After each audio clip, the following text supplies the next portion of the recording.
castelo forte é o nosso Deus. Convido você a abrir a palavra do Senhor no Salmo de número 119. Uma breve explanação aqui dentro de um texto muito conhecido, Salmo 119, verso de número 105. Vamos ler junto? Salmo 119, 105. Leamos. Lâmpada para os meus pés é a tua palavra e luz para os meus caminhos. Lâmpada para os meus pés é a tua palavra e luz para os meus caminhos. Então, o tema nesta manhã, a luz da palavra, a luz, incidindo sobre as nossas vidas, a luz da palavra. Irmãos, um dos pilares da reforma é esse, só as escrituras, sola escritura. E parece que nessa semana, esse pilar, alguém tentou destruir, ou alguém tentou derrubar esse pilar. Muito comentado nas redes sociais, em Facebook, Instagram, muito comentado nessa semana, o fato de um pastor batista, como é público, vou citar o nome dele, René Kivitz, pastor da Igreja Batista Água Branca, em São Paulo.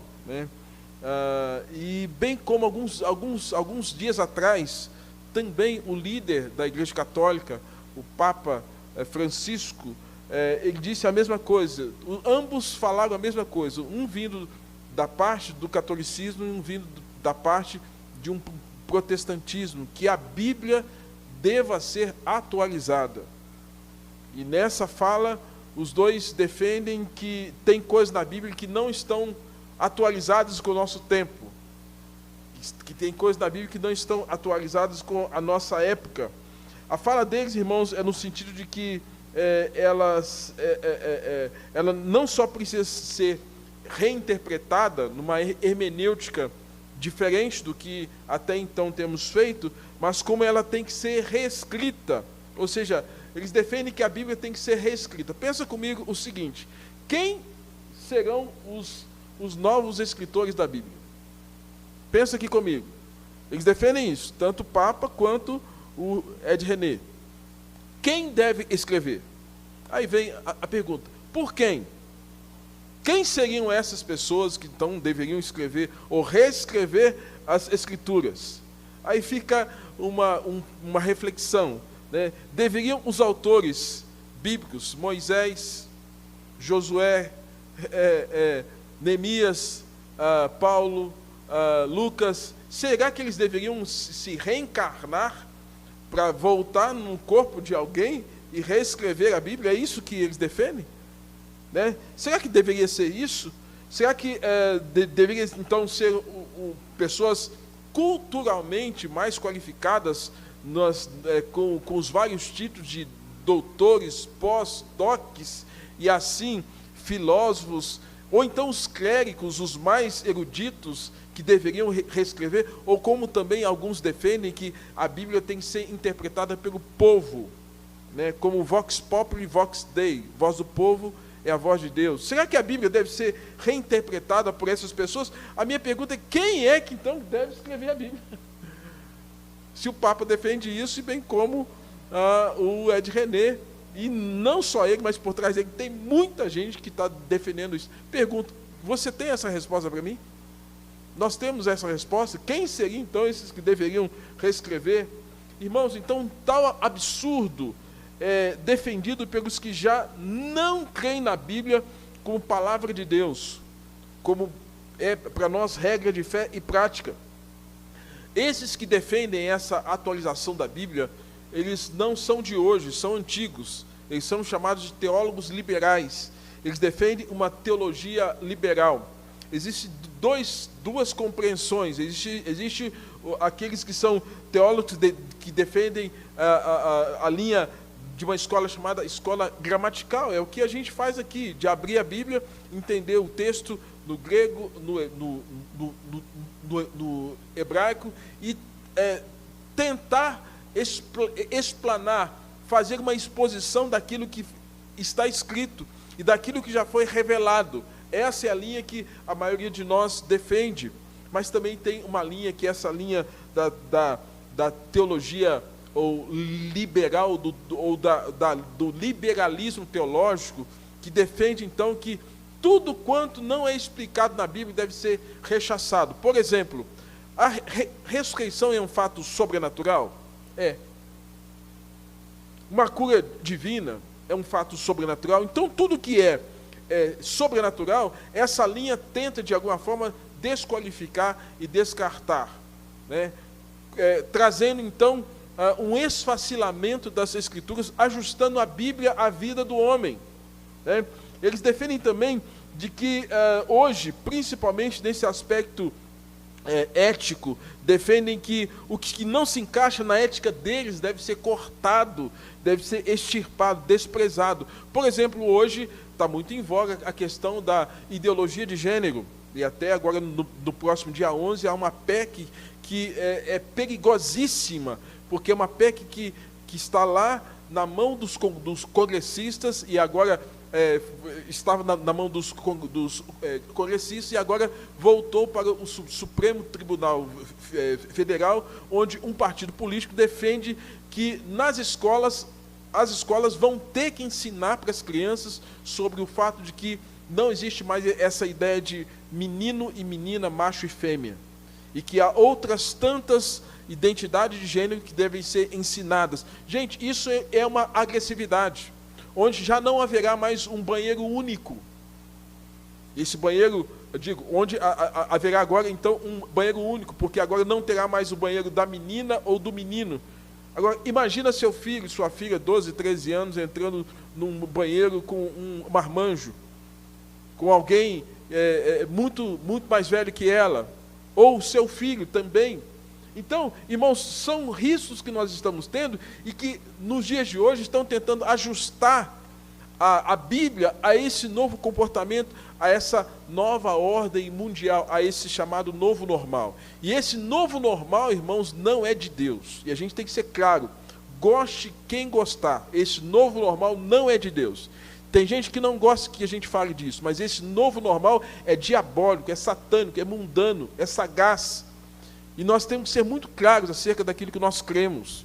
Se a Bíblia é para nós regra de fé e prática, nós temos que crer naquilo que ela diz, e não contrapor aquilo que ela diz, e essa alta crítica está defendendo isso. E, amados, a alta crítica defende, então, que a Bíblia ela deve ser analisada juntamente com outras ciências, como a filosofia, a sociologia, a psicologia, e cada pensamento e cada pensador que se levanta no decorrer do tempo deve ser atrelado a toda a Escritura. Então, irmãos, nós não temos isso. Nós entendemos que a Bíblia é a palavra de Deus, e a Bíblia como sendo nossa regra de fé e prática, e a despeito de que, pela graça comum, Deus abençoa pessoas que, a despeito de não o conhecerem, com o conhecimento para nos abençoar.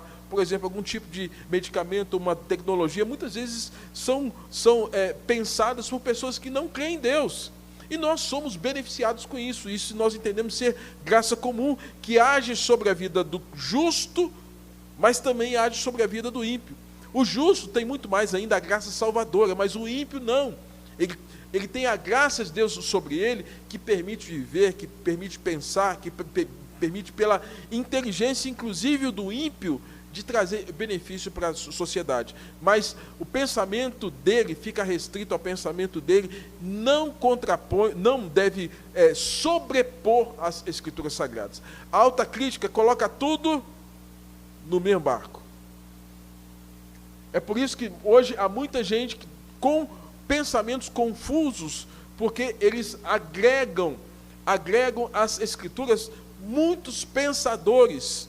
E esses pensadores, quando, a despeito de trazerem alguma reflexão importante, quando essa reflexão não tem a base escriturística, não tem a base a glória de Deus, irmãos, isso não vai ser bom. Não chegaremos num bom caminho. E é nesse sentido que nós temos que entender o quanto foi importante a reforma protestante do século XVI com Martinho Lutero. A Bíblia, nos seus 66 livros, 39 livros do Velho Testamento, 27 do Novo devem ser vistos como palavra de Deus. Por isso, nossa regra de fé e prática. Deus usou a vida frágil e pecaminosa de autores e de homens no contexto do Velho Testamento e do Novo Testamento, para que essa revelação chegasse até nós. Por isso que nós temos a Bíblia como uma revelação especial de Deus. E hoje, quando nós comemoramos, no dia de ontem, os 503 anos da Reforma, onde os pilares, só a graça, só a fé, só Cristo, só as Escrituras e só a glória de Deus, nós temos que fincar o nosso pé nesses princípios. Parecem tão antigos, mas hoje tão necessários e tão atuais para a nossa geração, né? E aí, como se deu tudo isso no contexto daquele tempo? Voltemos naquele período, século XVI. Em 1450, Johannes Gutenberg inventou a imprensa. E você sabe que foi extremamente importante naquele período em que esse mecanismo é inventado.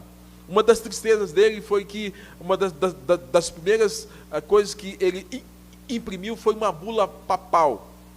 Mas depois houve a publicação da Vulgata Latina, 5 anos depois da descoberta da imprensa.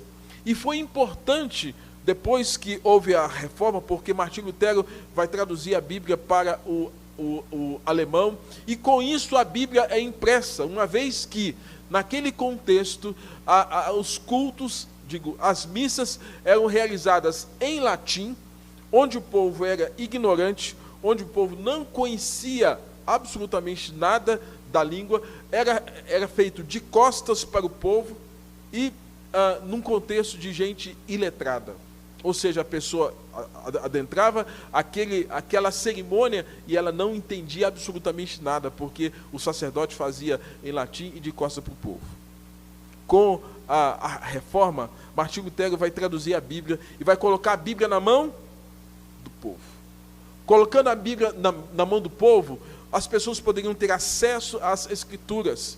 E toda a treva, toda a ignorância que perpassou pelo período de cerca de 1.200 anos, praticamente do ano 300 até 1517, faz as contas aí, 1.200 anos, onde nesse obscurantismo prevaleceu o domínio católico romano. Nessa predominância do catolicismo, irmãos, as bulas papais, a tradição católica e todo o envolvimento que os clérigos passaram a ter, divergiu em muito daquilo que a Bíblia ensinava. E aí, o que acontece é que as pessoas só ouviam um sermão na quaresma, aquele período da Páscoa, ou ouvia algumas histórias contadas através de representações, que a gente chama de pantomima. Então o povo não tinha acesso à Bíblia, não tinha acesso à palavra de Deus, absolutamente. 1.200 anos. Eu pergunto para você, quantas Bíblias você tem em casa? Na minha casa deve ter umas 10, 12 Bíblias. Bíblia de tudo quanto é jeito. Mas naquele tempo, gente, as pessoas não tinham a Bíblia na mão. Não tinham absolutamente nada. E a Igreja Católica Apostólica Romana aceitava até então eles aceitavam a inspiração. Um período da história que a Igreja Católica aceitou a inspiração. Até que houve um embate, onde a Igreja Católica coloca no mesmo pé de igualdade a Bíblia e a tradição católica. A tradição, todo um ritual que foi estabelecido pelo clero, pelo papado, e essa tradição ficou no mesmo pé de igualdade, a ponto de, uma das questões do catolicismo era ter o Papa como alguém que tinha uma fala infalível. O Papa, o substituto, segundo o romanismo, um substituto de Pedro, que agora tinha as chaves do reino, a chave para que pudesse colocar dentro ou colocar fora. No entanto, um Papa poderia excomungar alguém, ou seja, a excomunhão, você estando fora da igreja, você está fora do reino de Deus. E você sendo batizado pela igreja, você tendo uma bula papal com as indulgências, o Papa pode colocar você de frente a Deus. Essa tradição foi posta no mesmo pé de igualdade, irmãos, que a Bíblia. Pensa bem, 1.200 anos vivendo, colocando no mesmo pé, na mesma condição, Bíblia e tradição. É nesse cenário, irmãos, que Deus levanta Martinho Lutero. O Papa, então, poderia dizer que as palavras dele eram iguais àquilo que a Bíblia dizia. Eram iguais aos ensinamentos de Moisés, aos ensinamentos dos patriarcas, a vivência descrita nas Escrituras do Velho Testamento, ou uma carta paulina, ou uma carta joanina, petrina, ou de Judas, ou de Tiago. O Papa está dizendo, olha, eu tenho poder para escrever alguma coisa, e o que eu escrever tem o mesmo pé de igualdade que esses homens. Imaginem, irmãos, coisa absurda. Lembro, quanto tempo? Cerca de 1.200 anos. Porque até o 3º século, houve a presença praticamente, primeiro século, ministério de Jesus, ministério dos apóstolos, encerrando na vida do apóstolo João. Segundo século, praticamente, a vida do que a gente chama de patrística, os pais da igreja, Irineu, Jerônimo, né, e vários outros bispos da igreja que viveram, chegando até praticamente Agostinho, né, 3º século, bispo de Hipona, gente que preservou a fé, preservou as Escrituras e aquilo que a Bíblia ensinava. E a partir do instante que houve uma institucionalização da igreja, a igreja passou a ter esse desvio, colocando no mesmo pé de igualdade essa tradição. Eu entendo que hoje o que o Papa quer fazer e o que Ed René quer fazer, colocar no mesmo pé de igualdade aquilo que foi inspirado pelo Espírito Santo e dito em Timóteo, toda a Escritura é inspirada, recebeu o fôlego de Deus para corrigir, para repreender e para educar na justiça. Ele quer dizer hoje que tem gente que teria hoje o fôlego de Deus para reescrever esse texto? Não, não tem. Mas querem. E aí, irmãos, nós não podemos negociar. Você não pode negociar. E eu confesso que não negocio. Eu não posso colocar no mesmo pé de igualdade. E eu não posso aceitar aquilo que aconteceu lá atrás, e concordo veementemente com Martinho Lutero, na proposição dele do só a Escritura, e mantenho também a minha convicção, que creio que você deve ter também, porque você que professou a fé, declarou um dia que cria na Bíblia como palavra de Deus, como regra de fé e prática. Você que foi chamado para servir a Deus de qualquer forma, também teve que declarar a sua fé. Presbítero, diácono, pastor, nós declaramos diante de Deus, diante da igreja, ao quanto nós temos a confiança, e hoje querem de alguma forma fazer com que a gente abandone aquilo que foi redigido e foi inspirado pelo Espírito Santo de Deus. Gosto muito de pensar naquilo que Paulo fala a Timóteo, que toda a Escritura foi inspirada por Deus, ou seja, toda a Escritura recebeu o fôlego santo de Deus. No Velho Testamento, quando se falava do Espírito Santo, falava-se do Ruá em hebraico, fôlego, Espírito Santo. No Novo Testamento, a nova dispensação, pneuma hagios, sopro santo de Deus. Nós recebemos, ou a Bíblia, ela recebeu o fôlego santo de Deus. Essa inspiração não foi coisa da cabeça de homens, foi Deus trazendo uma narrativa que advém de uma ação soberana, poderosa do Espírito Santo, onde essas histórias vão nos ensinar acerca dos erros deles, dos acertos deles, mas da redenção que há em Cristo Jesus. Mas hoje querem de alguma forma mudar tudo isso. Por isso, queridos, nós temos que fincar o pé no sola Escritura. E Lutero defendeu só as Escrituras, e ele defende isso veementemente e condenou o fato de a Igreja Católica naquele tempo colocar no mesmo pé de igualdade a Bíblia com o quê? Com a tradição. Hoje eu diria que não seria a tradição.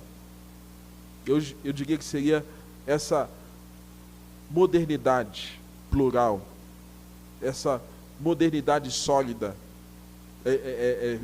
fluida, líquida, essa modernidade onde os valores foram postos todos, os absolutos foram todos postos de lado, e onde agora essa modernidade líquida precisa se ajustar à Bíblia. Então a Bíblia tem que mudar para se ajustar a essa modernidade líquida.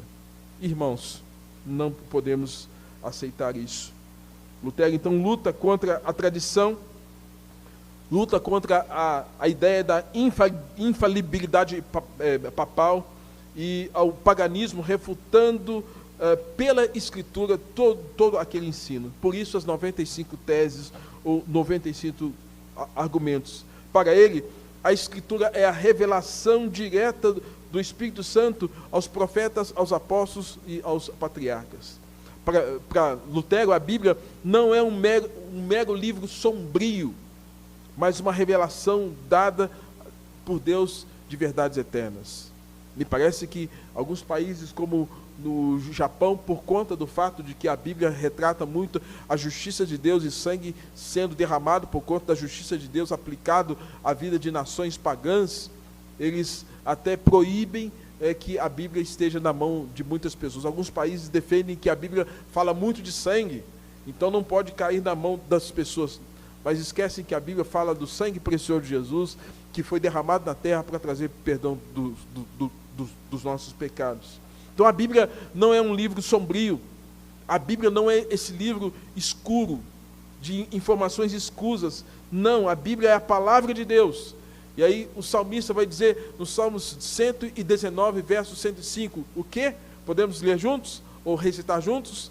Lâmpada para os meus pés é a tua palavra e luz para os meus caminhos. A Bíblia é essa lâmpada, a Bíblia é essa luz que veio para clarear. Lutero escreveu o Catecismo Menor a fim de instruir as crianças sobre a Bíblia. Não sei se você sabia disso. O Catecismo, o Catecismo Menor foi escrito exatamente para que crianças pudessem ter instrução da Bíblia. Quando a Bíblia, então, é um livro sombrio. Se pelas Escrituras as crianças podem saber quem é Deus, saber das histórias bíblicas, e serem impactadas por essas histórias e serem transformadas por essas histórias. Por isso, irmãos, a Bíblia para nós, hoje, século 21, ela permanece como sendo a palavra de Deus. A Bíblia é esse livro, que é essa palavra que deve lançar luz aos nossos pecados, lançar luz às nossas impurezas, lançar luz no mais profundo do nosso coração, que cada um de nós sabe que tem alguns lugares escuros, e que a palavra precisa lançar luz ali, precisa lançar luz à nossa mente, que muitas vezes fica tomada por pensamentos sombrios. A palavra de Deus é luz, lançar luz às nossas ações, lançar luz aos nossos comportamentos. Ou seja, o salmista ele traz para nós exatamente essa direção, que sem essa palavra, de fato, nós andaremos em trevas. E Paulo vai dizer em Efésios: obscurecidos no vosso entendimento, alheios à vida de Deus. É a palavra de Deus que lança luz à nossa existência. E concluo, irmãos, com 3 considerações. Primeiro, a palavra deve lançar luz diante dos nossos pecados. Se confessarmos os nossos pecados, Ele é fiel e justo para nos perdoar os pecados e nos purificar de toda injustiça. Não tem coisa pior do que sermos consumidos pela culpa e pelo constrangimento quando nós estamos em pecado. O pecado nos constrange, ficamos com vergonha de nós mesmos, ficamos com vergonha das pessoas. Às vezes alguém não precisa falar nada, mas só o fato da gente não estar na palavra, aquilo que já constrange, já nos deixa. Mas quando a luz da palavra, e a luz que é Cristo, que é a própria expressão do ser de Deus, que é esse Logos eterno, quando Cristo vem e lança a sua luz sobre a nossa vida, Ele é aquele que nos purifica de todo pecado e tira de nós, remove de nós a culpa e qualquer circunstância que possa nos impedir a ter comunhão com Ele. Uma vez que libertos do pecado, estamos livres para servir o Senhor. Segundo, deve lançar luz nas nossas incertezas. Lâmpada para os meus pés é a tua palavra. Então, sem a palavra, a nossa caminhada é uma caminhada incerta, é uma caminhada obscura, sombria de fato, mas a palavra vem lançar luz, porque nós temos a vida aqui sem a palavra, nos impõe a muitas incertezas. E aí Pedro vai dizer para nós o seguinte: lancemos sobre Deus a nossa ansiedade. As nossas incertezas nos deixam ansiosos. Mas quando nós temos a palavra como luz, quando nós temos essa palavra que vai direcionar a nossa vida, acalenta o nosso coração, acalma o nosso coração, e ainda que as coisas não estejam à nossa maneira, não estejam do jeito que a gente quer, vai estar de acordo com o que Deus quer. E o que Deus quer é melhor do que nós desejamos para nós mesmos. Então a luz da palavra deve lançar segurança e paz diante da sua ansiedade. O que está te deixando ansioso hoje? O que te deixa angustiado hoje? Lembre-se, a palavra lança luz. Entrega o teu caminho ao Senhor, confia nele, tudo mais ele fala. E ainda fala: fará sobressair a tua justiça e o teu direito como o sol brilha no meio-dia. Então, quando a gente não tem luz da palavra, irmãos, a gente fica perdido. A gente anda como se fosse à noite. Eu não sei você, eu às vezes já levantei à noite meio sonolento ainda e dei aquela topada na beirada da cama. Já deu aquela topada na beirada da cama? Que dói até a alma. Principalmente no inverno, né? Pior ainda, né? Ou então dei aquela cabeçada. E às vezes até durante o dia, às vezes tem alguma situação que você tropeça. Irmãos, a palavra de Deus, ela precisa incidir sobre essas áreas da nossa vida, para que a gente não esteja tropeçando, não vivendo de tal forma como se estivéssemos na escuridão. Nós não fomos chamados para viver na escuridão, nós somos chamados para viver na luz. É por isso que o salmista traz essa mensagem para nós, que é lâmpada para a nossa caminhada, lâmpada para os nossos pés, para a condução da nossa vida, é luz para os nossos caminhos. Nós sabemos que está à nossa frente. O justo anda como a luz da aurora, que vai brilhando até ser dia perfeito. E terceiro, a palavra deve lançar luz aos nossos problemas. E quando Jesus se revela como luz, quando ele fala: eu sou a luz do mundo, e todo aquele que crê em mim não anda em trevas, né? Não anda em trevas, porque ele é a luz. Ele nos faz o convite: vinde a mim, todos vós que estáis cansados e sobrecarregados, e eu vos aliviarei. Tomai sobre vós o meu jugo e aprendei de mim, que sou manso e humilde de coração, e vocês vão encontrar descanso para a alma. Jesus quer lançar luz aos nossos problemas, porque quando nossos problemas não têm a luz do Senhor, nós tentamos resolver os nossos problemas à nossa maneira, do nosso jeito, e isso não é bom, porque tomamos decisões tal qual, de maneira implícita, nós fazemos como a Igreja Católica que diz: a tradição é melhor do que, ou tão irrelevante quanto a palavra, como esses teólogos liberais que dizem: olha, nós temos outras ciências que são melhores do que a Bíblia. É o mesmo que você dizer: a minha decisão é melhor que a decisão melhor que a decisão do próprio Deus. E amados, nossa decisão nunca vai ser melhor que a de Deus. Se nós não morrermos para o nosso pecado, não morrermos para nós mesmos, nós estaremos tomando decisões erradas. O homem traça o seu próprio caminho, mas é o Senhor quem lhe dirige os passos.